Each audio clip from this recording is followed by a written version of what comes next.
Assalamualaikum warahmatullahi wabarakatuh.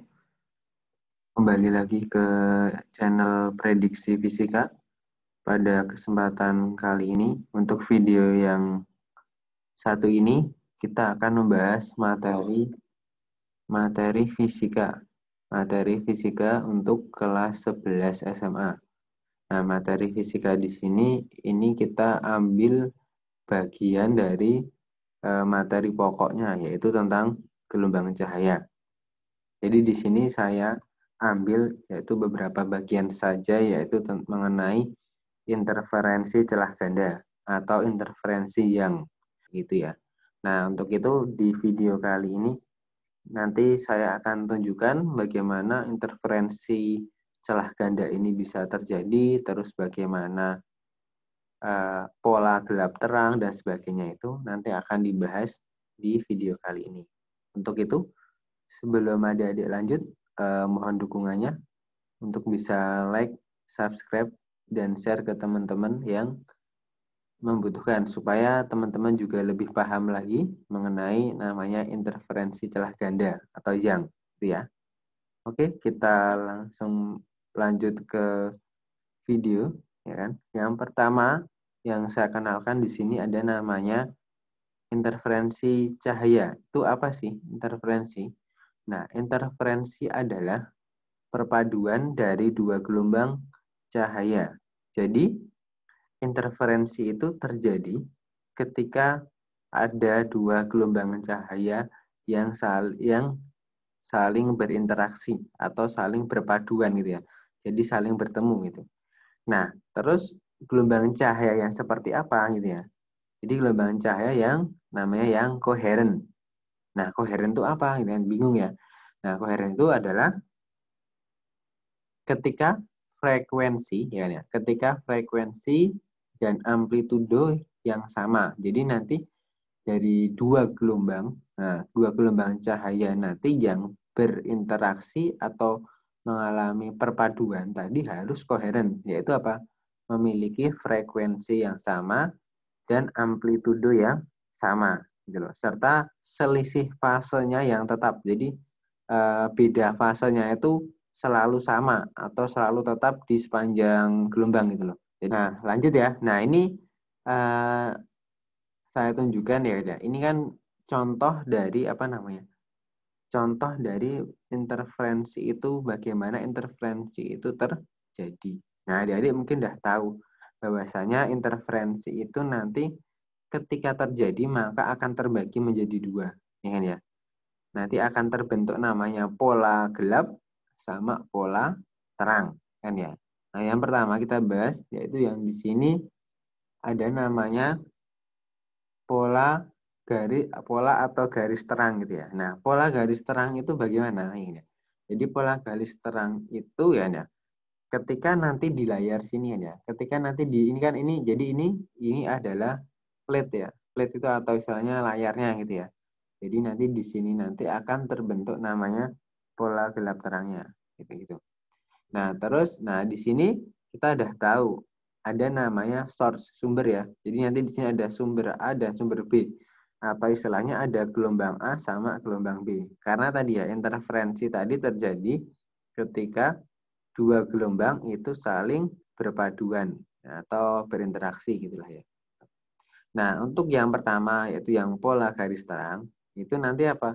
Jadi pola garis terang itu ya, ini karena kita bisa lihat nih yang ini yang sumber A, ini yang sumber A, terus ini yang sumber B. Nah, dikatakan pola apa akan terbentuk pola terang itu kalau bagaimana ya? Yang pertama terjadi jika kedua gelombang memiliki fase yang sama atau sefase. Nah, kalau ada dia perhatikan di sini ya. Ini kalau ada dia perhatikan,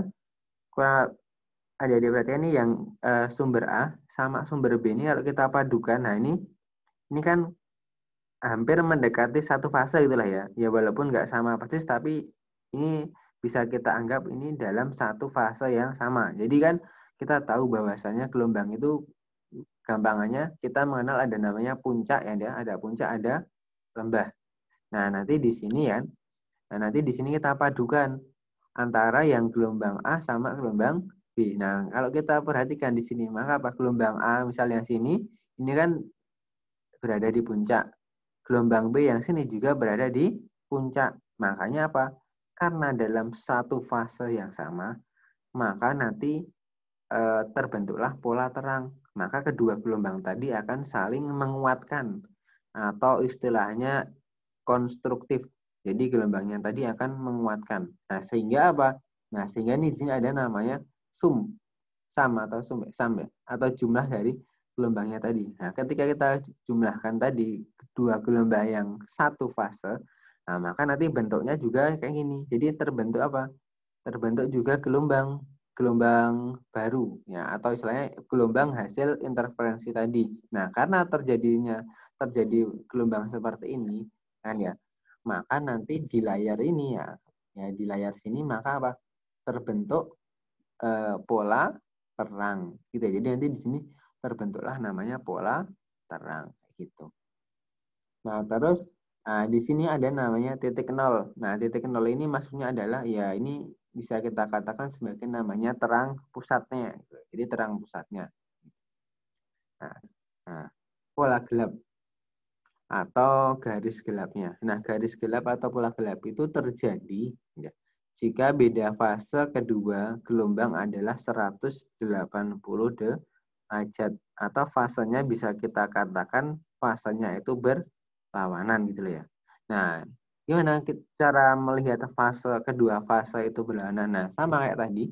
Di sini ada sumber A, gelombang A, sini ada gelombang B. Nah, tinggal kita lihat uh, bentuk gelombang dari A dan B itu bagaimana? Apakah sama atau enggak gitu ya? Kalau sama kan berarti bisa kita katakan sefase kayak yang tadi, yang di pola terang. Tetapi ketika gelombangnya itu gambarnya beda, ya berarti itu nanti fasenya tidak sama. Nah, misal contoh di sini.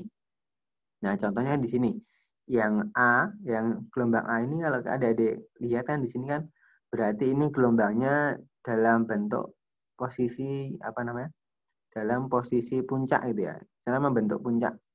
Sedangkan yang di gelombang B ini membentuk lembah ya. Yang A puncak, yang B lembah. Nah, makanya apa? Maka bisa kita katakan bahwa hasil interferensinya dari gelombang A dan gelombang B itu adalah interferensi destruktif ya atau merusak.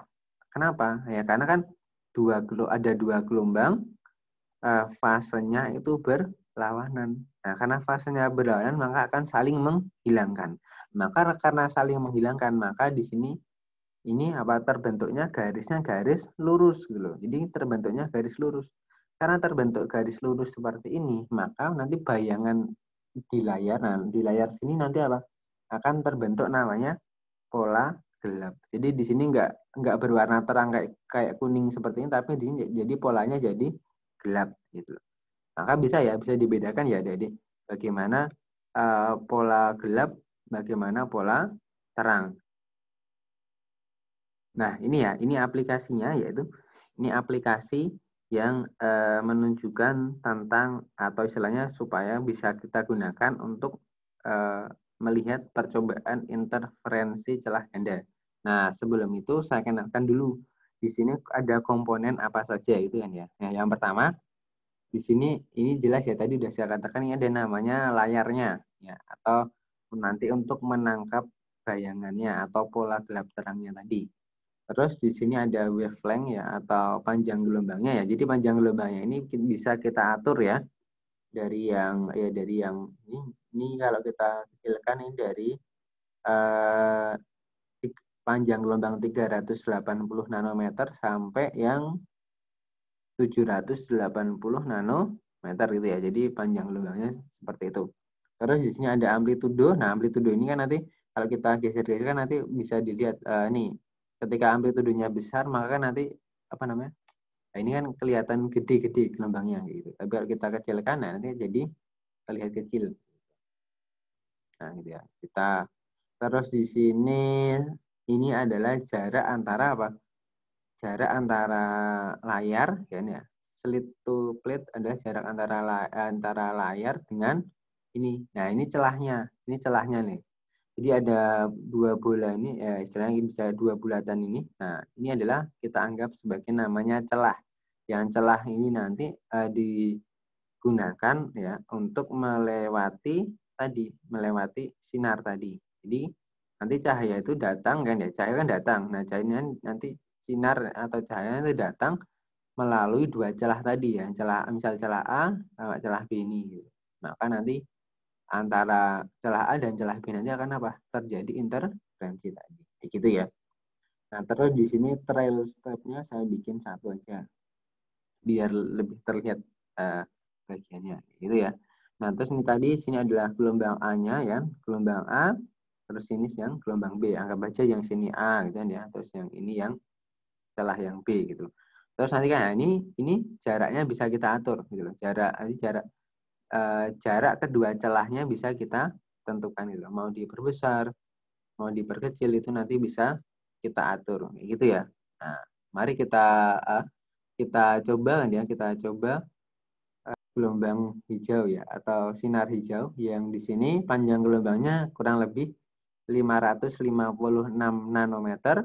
Terus di sini amplitudenya saya bikin biar pas, biar agak gede. Saya bikin 8 ya. Saya bikin 8. Nah, ya, 8 gitu ya, kurang lebih 8. Nah, terus di sini jarak antara layar sama antara apa? Ini jarak antara layar dengan celah ini ada sama ya, saya kasih 300. Nah, terus mari kita lihat bagaimana kalau kita play bentuknya gitu ya. Nah, ketika kita play, adik-adik bisa mengamati kan ya?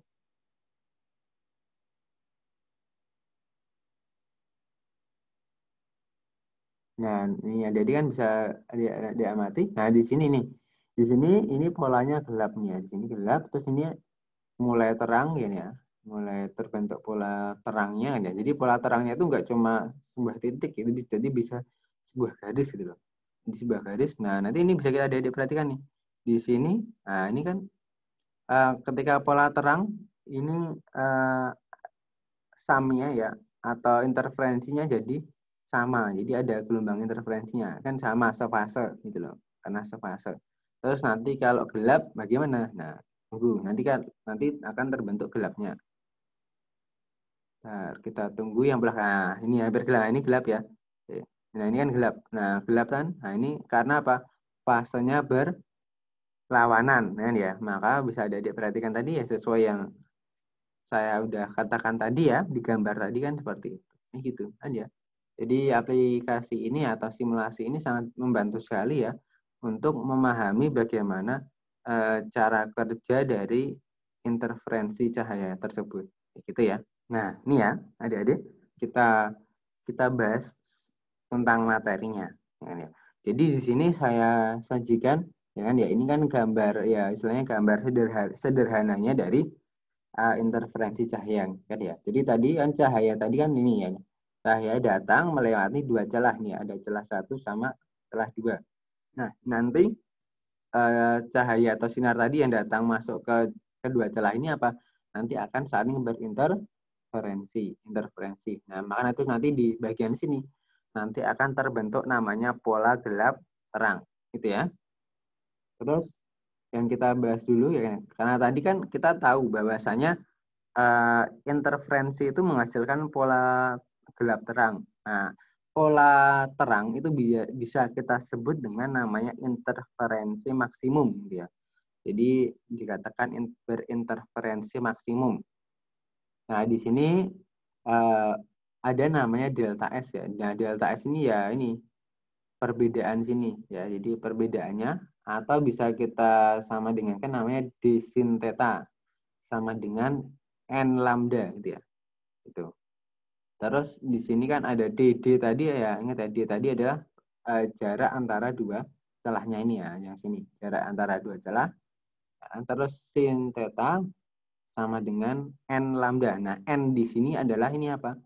Ini adalah apa namanya? Polanya itu. Jadi pola pertama atau jadi pola terang pertama, pola terang kedua, pola terang ketiga, gitu, dan sebagainya. Jadi N ini untuk menunjukkan untuk terang keberapa, terang pertama, atau kedua, atau ketiga, gitu ya. Terus lanjut. Nah, karena kan ya, jadi kan kita tahu bahwa jarak antara ini ya, jarak antara celah kan ya, ini jarak antara celah ya dengan layar ini adalah sangat jauh sekali gitu. Jadi sangat jauh sekali. Karena sangat jauh sekali, maka ini nilai theta ya, nilai theta ini apa? Hampir mendekati 0 atau sangat kecil sekali gitu loh. Jadi sangat kecil sekali. Karena nilai tetanya ini sangat kecil ya, maka di sini bisa kita tuliskan bahwa apa? Sin theta itu sama dengan tangen theta. Nah, jadi bisa kita katakan bahwa sin theta sama dengan nilainya dengan tangen theta. Nah, tangen theta itu apa? Tangen theta kan berarti apa? Tan desa kan ya, kalau di matematika itu depan, samping. Nah, tan desa. Depannya Y, ini kan depan Y. Terus sampingnya kan L. Nah, makanya kan nanti di sini tangen theta sama dengan Z per L. Nah, dengan demikian ya kan ya, yang dari yang ini tadi yang D sin theta sama dengan N lambda. Nah, sin theta-nya ini kita substitusi.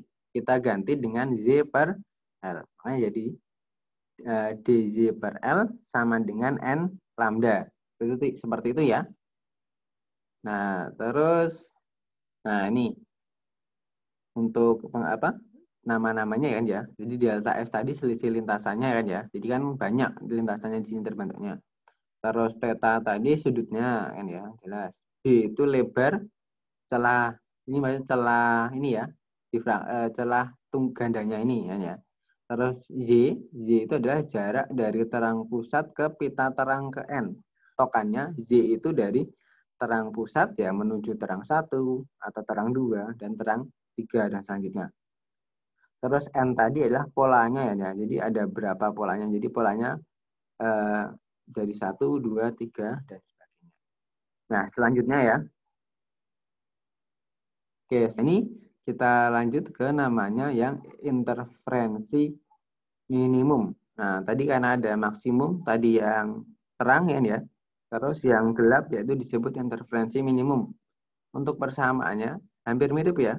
Di sini ada namanya D sin theta sama dengan N min setengah lambda. Nah, bedanya kan nanti di sini masih dikurangi setengah, gitu aja bedanya. Terus sama pola gelapnya itu juga bilangan bulat ya. Jadi ada gelap pertama, ada gelap kedua, ada gelap ketiga dan seterusnya. Nah, sama halnya kayak tadi ya. Jadi sin theta ini tadi nanti kita substitusikan dengan apa? Tadi ya dengan Z per L gitu ya. Jadi sin theta sama dengan tangan theta sama dengan Z per L. Nah, tadi ya yang sudah saya jelaskan ya sama. Jadi tinggal dz per L sama dengan dalam kurung N min setengah kali lambda. Bedanya tadi antara pola gelap sama pola terang itu cuma di ini aja. Kalau yang gelap masih dikurangi dengan N-nya dikurangi dulu sama setengah gitu. Nah, ini untuk nama-nama besarannya sama ya kayak tadi. Kayak gitu. Sama. Terus di sini karena di sini kita mengacu pada pola gelap, maka Y di sini adalah apa? Jarak antara terang pusat ke pita yang gelap gitu. Nah, di sini ada satu soal yang kita bahas ya di video kali ini. Jadi ketika cahaya dengan panjang gelombang 800 nanometer jatuh pada celah ganda, jarak pola terang pusat dan gelap kedua yang terlihat pada layar yang jauhnya 2 meter dari celah adalah 6 mm. Nah, yang ditanyakan adalah berapa jarak kedua celah gitu ya. Nah, jadi di sini kan yang diketahui yang pertama ada lambda ya. Lambda itu panjang gelombang. Nah, panjang gelombangnya kan di sini adalah 800 nanometer. Nah, 800 nanometer ini kan kita ubah dulu ke satuan SI-nya ya, satuan sistem internasionalnya. Jadi dari nanometer ke meter. Nah, ingat bahwa 1 nanometer itu adalah 10 pangkat min 9. Maka tinggal 800 dikali 10 pangkat min 9. Lanjutnya, di sini ada L-nya 2 meter nih ya. Karena apa? Ini jarak antara celah dan layar adalah di sini 2 meter. Nah, terus Y di sini apa? Y di sini nilainya 6 mm didapatkan dari mana? Nah, ini tadi J tadi berarti jarak antara terang pusat ya. Jadi jarak antara terang pusat dengan gelap keduanya. Jadi ingat, jadi ini apa namanya? Diperhatikan bahwa jaraknya itu terang pusat ke gelap kedua kayak gitu. Jadi nanti Y sama dengan 6 mili, jadi 6 kali 10 pangkat min 3 meter. Nah, terus tadi ya bahwasanya Y tadi kan terang pusat ke gelap kedua. Maka kita tahu bahwasanya soal ini kita memakai namanya pola gelap. Karena kan dia jadi dari terang pusat ke gelap kedua. Maka N-nya kita isi 2 kan ya. Terus yang kita tanyakan adalah D ya, atau apa? Jarak kedua. Nah, langsung kita ke pembahasannya ya. Jadi untuk penyelesaian dari apa soal yang tadi ya, karena kita udah tahu bahwasanya polanya tadi adalah pola gelap ya, maka bisa kita gunakan persamaan yang tadi bahwa DZ per L sama dengan dalam kurung N min setengah dikalikan lambda, kayak gitu ya. Nah, jadi tinggal kita tuliskan persamaannya, terus kita isikan angka-angkanya aja. Tadi Z-nya kan tadi 6 mili ya, atau 6 kali 10 pangkat min 3 kan ya. Terus L-nya kan 2 meter ya, kan udah pas 2 meter. Terus ini tinggal 2 dikurangi, N-nya kan 2 tadi ya, pola kedua. Kan karena gelap kedua, maka 2 dikurangi setengah. Terus lambdanya kan tadi ya, 800 kali 10 pangkat min 9. Terus habis itu ini bisa kita sederhanakan ya. Jadi tinggal kita hitung aja ini kan ya. Kita sederhanakan. Ini 6 sama 2 kan 6 bagi 2 kan 3 kan ya. Terus ini 2 kurangi setengah kan sama aja berapa? 1,5 ya. Atau kalau dalam pecahan itu 3/2. Nah, kita lanjut. Nah, makanya tinggal 6 bagi 2 kan ketemu 3. Jadi 3 kali 10 pangkat min 3. Terus 2 min setengah jadi 3/2. Itu ya. Habis itu nanti kan ini tinggal, ini kan ada 3, ada 3. Jadi bisa kita coret ya. Kita coret atau kita bagi. Nanti tinggal tersisa 1. Kan 1. 3 bagi 3. Terus jadi 1 kali 10 pangkat min 3. Habis itu di sini ada 2 sama 800. Berarti tinggal 800 dibagi 2 gitu kan ya. Kan jadinya 400 dikali 10 pangkat min 9. Terus nanti D sama dengan ya 400. Nah, ini kan jadi 10 pangkat min 3-nya ke ruas kanan kan, jadi sama ke bawah kan ya. Kali silang kan ya ke bawah. Nah, jadi 10 pangkat min 9 dibagi 10 pangkat min 3. Ini kan ini pembagian pangkat ya. Ingat pembagian pangkatnya kan ya. Berarti kalau bilangan pangkat dibagi ya, maka sama aja pangkatnya kita kurangkan aja. Jadi sama aja nanti di sini jadi min 9 ya. Min 9 dikurangi negatif 3. Berarti kan min ya, jadi positifan ya. Jadi sama aja negatif 9 ditambah 3 ya. Atau sama dengan 400 dikali 10 pangkat min 6. Nah, terus di sini kan 400 ini kan sama aja berapa? 10 pangkat 2. Nah, karena perkalian pangkat apa? Sama aja pangkatnya kita jumlah. Jadi tadi pangkatnya 2 ditambah min 6. Maka jadi 4 kali 10 pangkat min 4 meter. Nah, karena biasanya jarak antara celah itu satuannya dalam milimeter, maka kita ubah dulu dalam milimeter. Nah, maka nanti jadi jarak antara dua celah itu senilai 0,4 milimeter. Ya gitu ya. Nah, jadi ini tadi satu soal sudah kita bahasan ya. Untuk istilahnya supaya adik-adik lebih paham mengenai namanya interferensi celah ganda. Gitu ya. Oke. Sekian dulu dari video kali ini kan ya. Untuk pembahasan interferensi celah ganda. Untuk selanjutnya adik-adik bisa terus pantau channel ini untuk belajar fisika bareng bersama saya kan ya di Prediksi Fisika. Nah, nanti kita upload lagi, kita bahas-bahas lagi soal-soal yang lainnya atau kita bahas materi-materi fisika yang lainnya kayak gitu ya. Karena ini sudah mau mendekati PAT ya, atau penilaian akhir tahun, maka insya Allah untuk video-video berikutnya kita akan membahas tentang namanya persiapan soal untuk menghadapi PAT ya, baik fisika di SMP maupun fisika di SMA gitu, tentunya gitu ya. Oke, untuk itu jangan lupa terus dukung channel ini ya dengan like, subscribe, dan share ke teman-teman supaya ikut menonton ya video ini, ya, supaya channel ini lebih berkembang, supaya bisa memfasilitasi adik-adik dalam belajar. Nah, semoga ilmu yang saya berikan bisa bermanfaat. Kurang lebihnya saya mohon maaf. Saya akhiri. Wassalamualaikum warahmatullahi wabarakatuh.